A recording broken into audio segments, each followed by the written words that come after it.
Fala pessoal, tudo bem? Hoje eu queria falar sobre um pouco de química na atmosfera e sobre por que que o céu é azul e o pôr do sol é vermelho, mais especificamente. Então, vamos lá.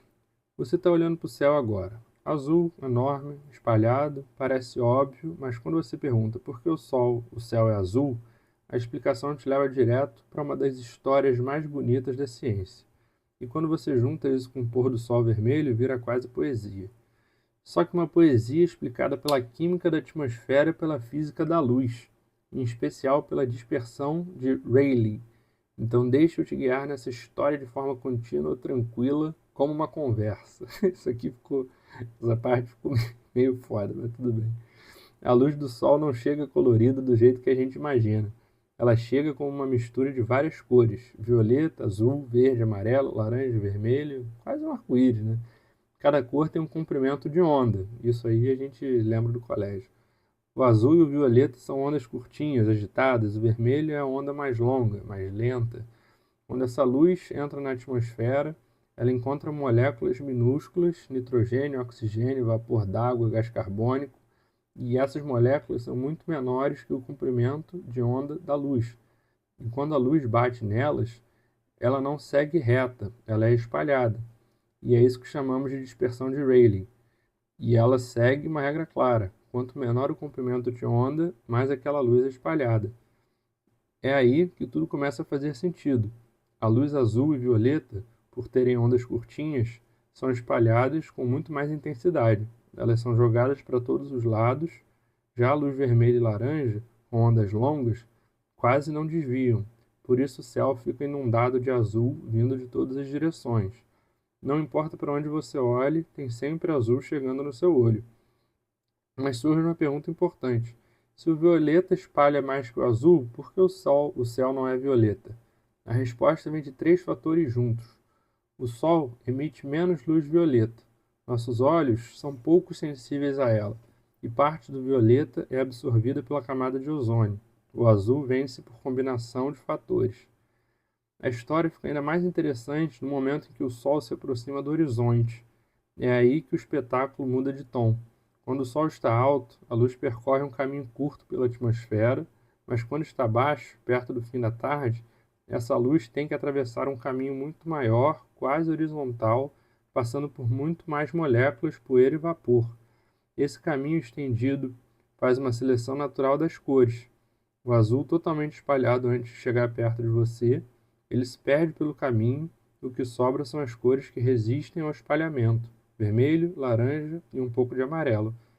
É por isso que o pôr do sol ganha esse tom quente. Você está vendo justamente a parte da luz que conseguiu atravessar toda a atmosfera sem ser desviada. E existe um jeito muito simples de visualizar isso em casa. É um experimento usado em universidades de física e química. Você só precisa de água, uma gotinha de leite e dois lasers, um azul e um vermelho. Então talvez já não seja tão simples, né?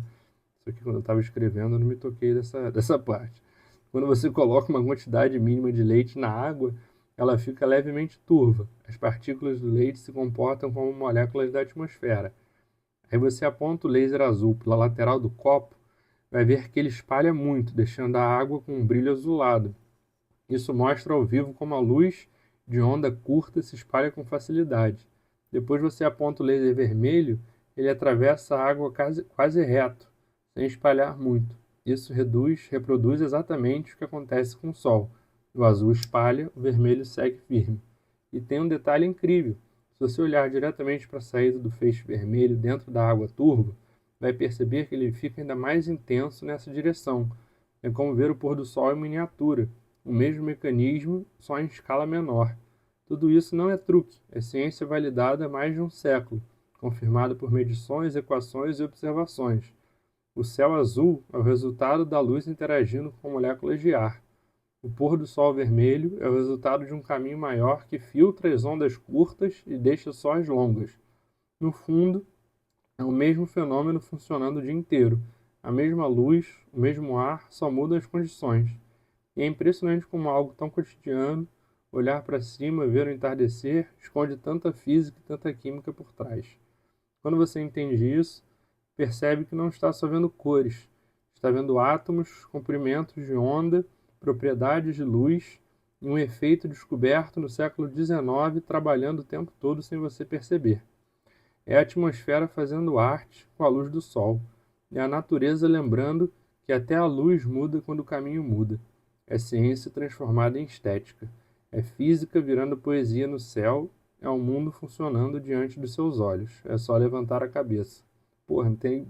Isso não tem absolutamente nada mais poético do que isso. Por que que o céu é azul? Por que que o pôr do sol é tão bonito? Pô, sensacional. Modéstia à parte, esse, esse tema, esse roteiro ficou bem bonito e bem interessante. Espero que vocês tenham gostado, pessoal. Um abraço, até a próxima. Obrigado, valeu.